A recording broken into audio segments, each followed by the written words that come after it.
Hello दोस्तों, हमारी आज की कहानी है माँ ने बेटी को कैसे सिखाया सबक। निर्मला जी जब रोटियां बना रही थी तब किसी ने दरवाज़ा खटखटाया।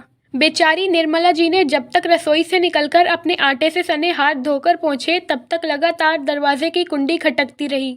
वह बेचारी बार बार बोल रही थी, सब्र करो, आ रही हूँ। अब इस उम्र में भागकर तो दरवाज़ा खोल नहीं सकती। जैसे तैसे उन्होंने दरवाज़ा खोला तो देखा सामने उनकी बेटी जानवी खड़ी थी। उन्हें बड़ा आश्चर्य हुआ कि ना कोई खोज ना खबर।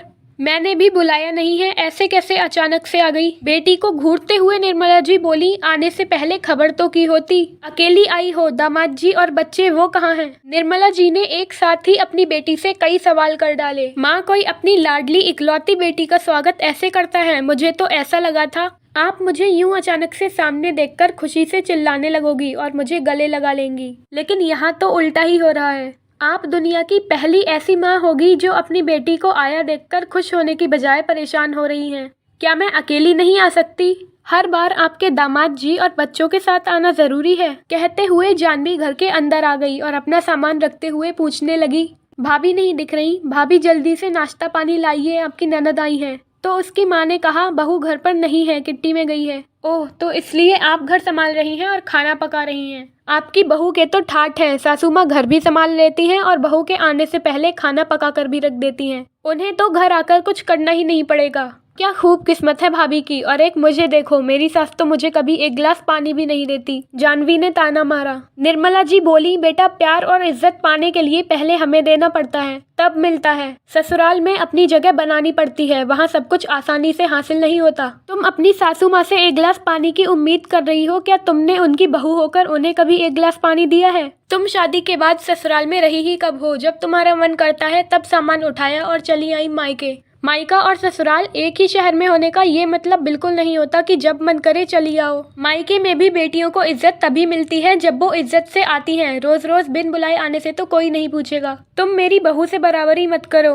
वो कभी ना तो बिन बुलाए मायके जाती है और ना ही वहाँ के मामलों में दखलंदाजी करती है। जब तक वो घर में रहती है मुझे किसी काम में हाथ नहीं लगाने देती। अभी भी मैं अपनी मर्जी से ही घर के काम कर रही हूँ। वो मुझसे कहकर नहीं गई है। अपनी बेटी को माँ से ज्यादा अच्छी तरह कौन जान सकता है? मैं तुम्हारा स्वभाव बहुत अच्छी तरह जानती हूँ। तुम्हारे ससुराल वाले बहुत अच्छे हैं, तुम ही उनके साथ निभाना नहीं चाहती। ससुराल ससुराल होता है, मायका मायका। मायके में हमारी मर्जी चल सकती है, लेकिन ससुराल में हमें पहले सबका दिल जीतना पड़ता है। बड़े छोटों सबको इज्जत प्यार देना पड़ता है, जिम्मेदारियों को निभाना पड़ता है, तब सब बहू को प्यार करते हैं।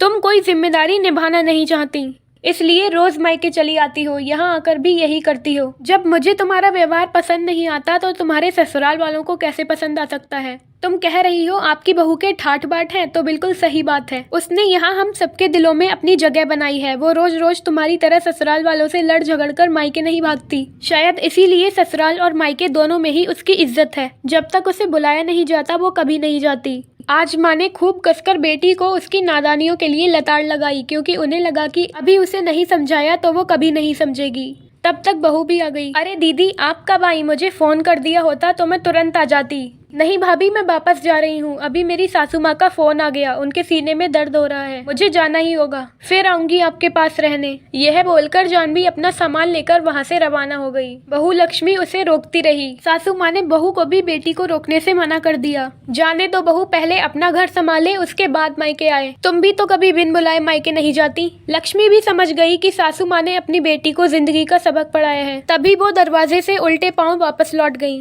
तो दोस्तों, यदि सभी माँ अपनी बेटियों को इसी तरह समझाएं तो किसी का भी घर बिगड़ेगा और टूटेगा नहीं। दोस्तों, आपको ये कहानी कैसी लगी हमें कमेंट बॉक्स में जरूर बताएं। वीडियो अच्छा लगा हो तो वीडियो को लाइक शेयर करें और चैनल को सब्सक्राइब करें।